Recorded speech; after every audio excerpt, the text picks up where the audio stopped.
an application on record from the state requesting that this application be entertained, and the accused... This is accused number 7. Samkela Kelvin Jonas is representing accused number 8, as according to the charge sheet there you see, Worship. His company is Eagle Roads, which is accused number 8. It is his first appearance in court today. The state is requesting that he be joined into this proceedings in accordance with Section 157 of the Criminal Procedure Act. Thank you. Let's hear from the defense. There's an application on record from the state requesting that this application be entertained and the accused 7 and 8 be joined accordingly. Any objections from yourself, sir? Thank you. At this stage, the court is satisfied that there is no misjoinder under the circumstances, and therefore the court is going to grant the application, and the joining of the accused 7 and 8 will then be in terms of Section 157 of the Criminal Procedure Act. Thank you, Worship. Worship, as I've indicated, that this is the accused's first appearance before the court. It is a Schedule 5 bail application by the state. Is that the accused before the court and his co-accused defrauded Transnet 33 million rand during COVID-19 when they inflated the prices of breathalyzer straws that were procured by Transnet for their employees. So the other accused are already out on bail. This accused was only arrested on Monday or yesterday. So he is now before court. We will proceed on affidavit, Worship, although the state does not have a formal objection to bail, but because it is Schedule 5, we have my learned friend has prepared an affidavit to proceed in that manner. Thank you. Thank you. Just before you proceed, sir, the court is going to advise you, sir, and inform you that there is an affidavit that is going to be read on record at this stage on behalf of yourself and your company that you are representing. It is a Schedule 5 offense, and therefore the court has got an obligation to explain to you that the affidavit that is going to be disclosed on record, you are going to be asked by this court at the end of the contents being disclosed on record. And please bear in mind that the state prosecutor at this stage is already sitting with your criminal profile, and therefore whatever you are going to be asked to confirm as far as the contents of the affidavit is concerned. And should you then mislead the court by concealing any information, that would then amount to a prosecution from the state side.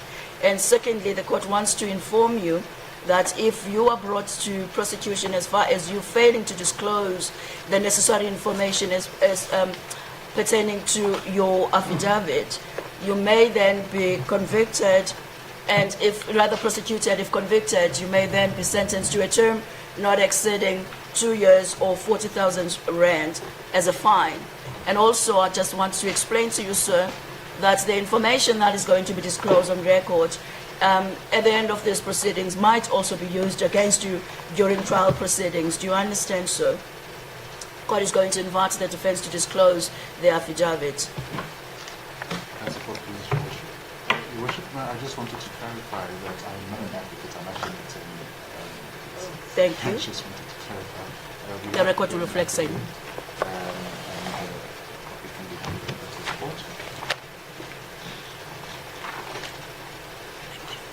I will take it then. He was not instructed by Mr. Kanyuga, as I've indicated on the record. So they both from the same firm, not instructed. No, Worship, I will be instructing Mr. Kanyuga as a correspondent to Mr. Thank you. The record has been rectified. For position, Worship, may I proceed to read? You may proceed. In the affidavit in support of an application for bail in respect of accused number 7 and representing accused number 8. I, the undersigned, Siamkela Kevin Jonas, do hereby state under oath as follows. I am an adult male and accused number 7 representing accused number 8 in this matter. The facts contained in this affidavit fall within my personal knowledge and, unless stated to the contrary, are true and correct. I am the applicant in this application. Nature of the application. I am charged with inter alia a Schedule 5 offense of fraud. This is an application for my release on bail pending the finalization of the above trial. Personal particulars. I am a South African citizen with identification number 0106 610 7080. My date of birth is 6th of January 1993. I have no travel documents, including a passport. I have never traveled outside the borders of the Republic of South Africa and have never taken up residency in a foreign country. I have no assets outside the Republic of South Africa. My hometown is Lady Frey in the Eastern Cape. My nearest next of kin is my aunt, who resides at 1436 Chilwani Street, Ivy Park, Midrand. Current status: I reside at 332 Boundary Road, Big Tree Estate, North Riding, Roodepoort. I have resided at the aforementioned address for a period of 6 months. My previous address was 78 Edlin Street, Queenstown, Eastern Cape. I am single and not married. I have one direct dependent, a daughter of 4 years who resides with her mother and for whom I am responsible for. I am also responsible for 2 younger siblings, aged 14 and 17, who are currently in boarding school in Dordrecht and Lady Frey respectively, under the care of my grandmother. I am employed as an operations manager at Indiwela Engineering Pty Ltd, with its principal place of business situated at 61 Chandler Crescent, Montclair, Durban. My monthly income after deductions is 15,000 rands. I do not own any fixed property. I confirm that should my bail application be granted, I'll be able to afford the amount of 10,000 rands towards bail, which will be available in cash from my own sources.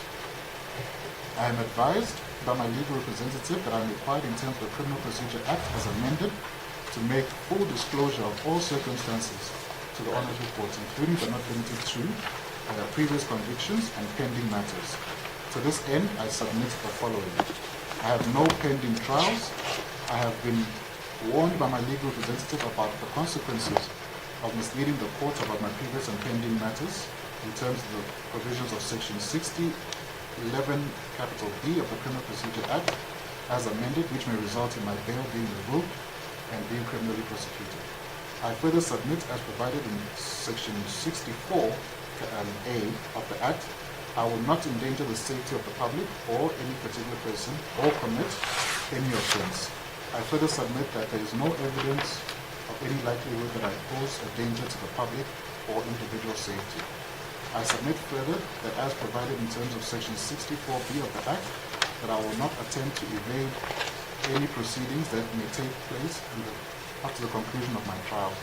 I intend on proving my innocence at the trial. I have no desire to forfeit anything I have worked for up to now and to become a fugitive of the criminal justice system. I submit, as provided for in Section 64C of the Act, I will not attempt to influence, intimidate any person or conceal or destroy any evidence. I am, to my knowledge, unaware of the identity of all the witnesses that may be called against me. Should I know the identity of these witnesses, the court may impose any conditions that may cause me to refrain from any contact with such person, and I intend to abide by these conditions. I submit that as provided for in Section 64D of the Act, I will not do anything to undermine or jeopardize the objectives of the proper functioning of the criminal justice system, including the bail system. I further submit, as provided in Section 64E of the Act, that I will not do anything that will in any way disturb public order or undermine the public peace or security, nor will my release on bail cause such effects. In the interest of justice, I humbly submit to this Honourable Court that in the interest of justice for my application for bail to be granted and for my release on bail. I submit the following reasons in support thereof. Since the allegations against me were brought to my attention on or about September 2020, I have complied fully with law enforcement officials to the best of my abilities. I have availed myself and attended various inquiries both in Parktown, Johannesburg in September 2020 and at the SIU offices in East London on or about April 2022. I have never excused myself from attending, nor have I attempted to evade any engagement with law enforcement officials. I have a direct dependent of 4 years old and my 2 younger siblings who I am responsible for. Should I be remanded to custody, my abilities to fulfill my paternal obligations will be severely prejudiced and hindered thereby impacting my dependents. In conclusion, I undertake to adhere to the conditions that this Honourable Court may impose If this Honourable Court indeed exercises its discretion in my favour and orders my release pending the finalisation of these proceedings. In the circumstances, I submit that my release is in the interest of justice and therefore request the Honourable Court to order my release on bail pending finalisation of these proceedings against me. Your Worship, that concludes the affidavit. It was deposed to on the 20th of August by the accused. Thank you, sir. Mr. Jonas, as I've already indicated to you previously that the contents of the affidavit have since been disclosed on record, the court is now going to ask you pertinent questions in order to establish as to whether this affidavit can actually form part of these proceedings. So do you confirm the contents of this affidavit that has been read on record, that it bears the true reflection of the instructions that you have given to your legal representative? Do you further confirm, sir, that you do have the directive to represent accused number or applicant number 8 in these proceedings? Do you further confirm, sir, that at the time when you deposed of this affidavit, you were informed of your rights, that you do have a right to remain silent and not to give out any self-incriminating evidence? Do you further confirm that when you deposed of this affidavit, you were in your sound and sober senses? Further confirming, sir, that this affidavit was made freely and voluntarily so without any undue influence.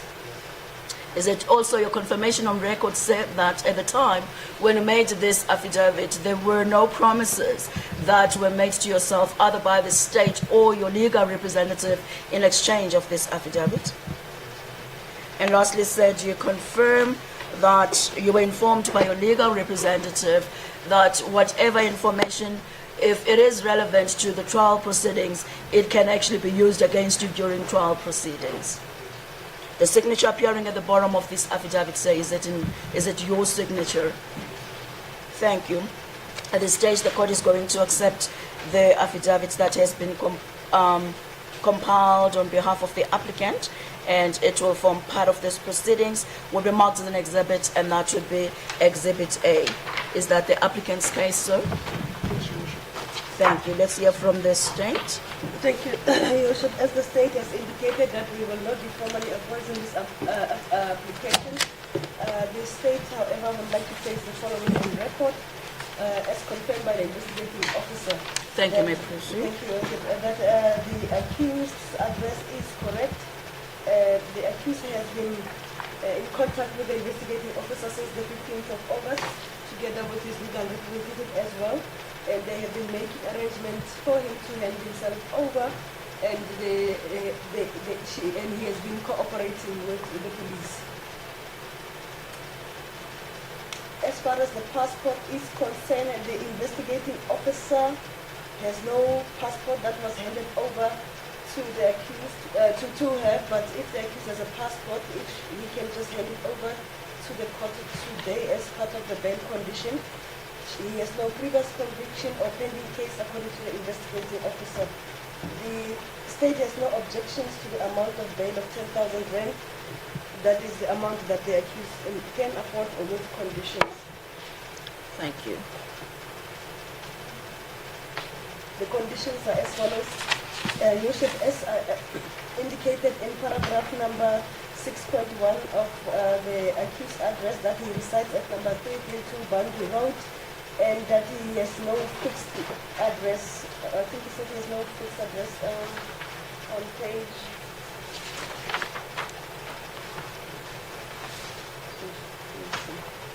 On 6.9, paragraph 6.9 says, I do not own fixed property.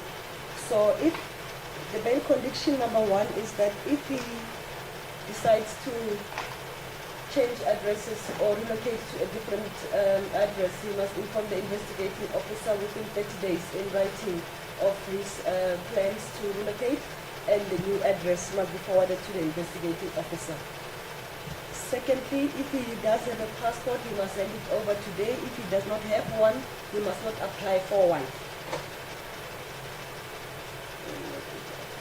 And then he must not have direct or indirect contact with the following witnesses as of all the other previous accused.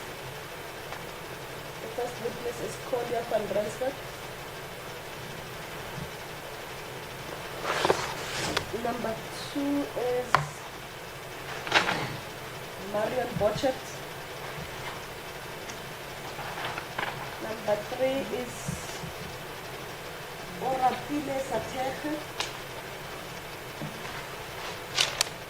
I'm just trying to get the name of the last witness. I know it's Kanye. I'm just trying to tell the name of the last witness just now. But it's written on the previous appearance. It's Kanye, the surname. Just don't have the name. Kenya. And then, of course, I can't make out my colleague's handwriting, but it looks like Kanya Ngewa. Yes, Ngema. Kanye Ngema also, yes. So not to have any direct or indirect contact with those witnesses. And a date that was previously arranged was the 4th of September to court number 7 for copies of the docket. The investigations are ready and the state is ready to go on trial. Thank you. Is that the respondent's case? That is the respondent's case. Any further submissions, sir?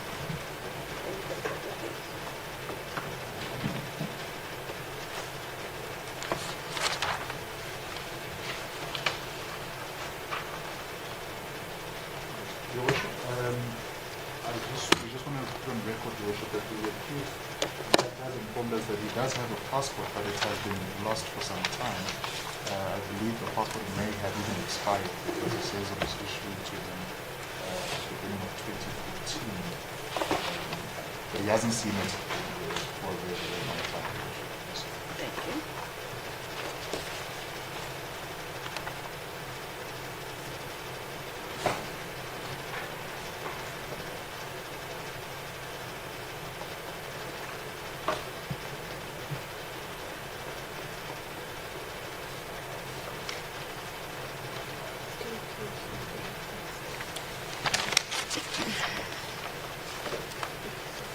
Court at this stage is ready to deliver judgment. However, the court is going to deliver an extempore judgment in this application. If a need arises at a later stage for the court to give reasons why it has decided to give an extempore judgment, the court will then gladly oblige. This is a Schedule 5 bail application that has been brought before this court on behalf of applicants 7 and 8. The court is satisfied that applicant number 7 does have authorization to represent applicant number 8. It has been placed on record that applicants 7 and 8 are facing charges of fraud, and it is, as I've already indicated, it's a Schedule 5 offense. And also the defense has also indicated that this falls within the ambit of Schedule 5, and therefore the court does not have to make any judicial finding as far as the schedule is concerned. I am therefore satisfied, based on the facts that have been disclosed on record by the state, that this is indeed a Schedule 5 offense. I'm also going to place on record that I have taken note of the application that has been brought forth by the state in the beginning of these proceedings, that applicants 7 and 8 be joined to the proceedings which have been allocated case number SCCC 50 of 2024. I'm therefore satisfied that there is no misjoinder under the circumstances. It is indeed so that this application has been brought before this court on an affidavit, basically based on the documentary evidence that has been submitted, which has since been admitted on record and has been marked as an exhibit and has been marked as Exhibit A, after applicant 7 has confirmed that the contents that have been disclosed on record do bear the instructions that have been given to the legal representative, and also that this affidavit was given to or made whilst the applicant was in his sound and sober senses, and has also been informed of his rights to exercise his right to remain silent and not to give out any self-incriminating evidence. And also the applicant has also indicated that there was no undue influence at the time when he deposed of this affidavit, and furthermore no promises were made by either the state or the defense in exchange of this affidavit. Court is satisfied under the circumstances that when it comes to the application of this nature, that this has absolutely nothing to do with the guilt nor the innocence of the individual. However, the court has to look into the provisions of Section 60, subsection 4, A to E, and if the court is satisfied that the applicant does satisfy all of those facts that are highlighted under the said provisions, then the applicant should then be granted or remitted out on bail. However, the court must also place on record that that list is not exhaustive. The court can exercise any other fact in order for the court to exercise its discretion whether to grant bail or not. And also I would like to place on record that the courts are not just rubber stamps just to listen to what the state is suggesting, and the court grants the requests that have been presented by the state. However, it is the most important part for the applicant to satisfy this court that it would be in the interest of justice that he be granted or he be released out on bail.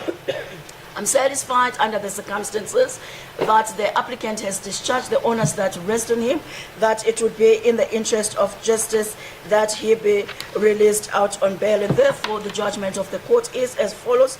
Bail in this matter is granted in respect of applicants 7 and 8 with the following conditions. And the bail amount first would be as suggested by the state, confirmed by the defense. It would be set at 10,000 rands with the following conditions, which will then be added on the release of the applicant.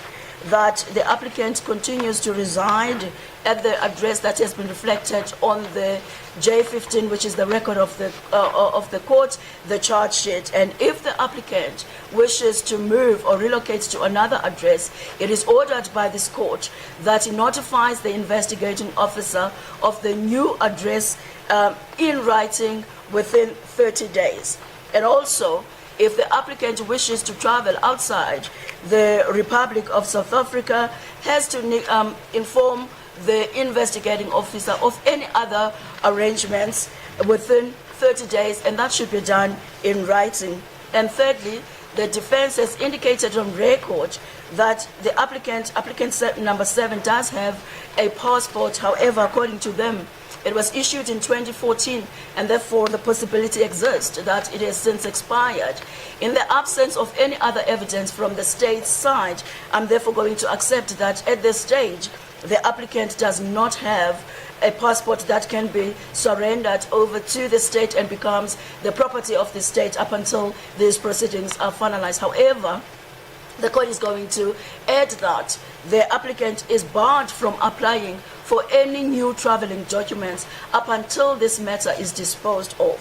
And thirdly, the applicant is ordered by this court not to have any direct or indirect contact with the following state witnesses: Kolia van Rensbeck, Marion Borchet, Oratile Sateche, and Kanya Ngema until these proceedings are finalized. The court's order is that no direct nor indirect contact with the state witnesses. Your legal representative will then inform you, sir, that will also include that you are not allowed to contact them telephonically, send any SMSs to this witness, send any third parties to negotiate any other aspects that you would want to bring across to them, and you are not to send any WhatsApp messages to these witnesses. That is basically what the order of the court means. And the court also wants to inform you, sir, that should you fail to adhere to the conditions of this court, the bail amount that has been fixed at 10,000 rands will then be cancelled and a warrant of arrest will then be authorized. You'll be held in incarceration up until this matter is finalized. By agreement between the state and the defense, your matter is adjourned until the 4th of July 2024. That will be for you to join your co-accused. My apologies. The 4th of September 2024. That would be for you to join your co-accused and also for further investigations. In this matter, you remain in custody unless you pay bail of 10,000 rands. Upon payment of the amount, you are ordered to present yourself in court number 7 at 8:30 the morning of the 4th of September 2024. Should you fail to do so, warrant of arrest will then be authorized. You will then forfeit your bail money to the state. You understand, sir? Court deems the application finalized.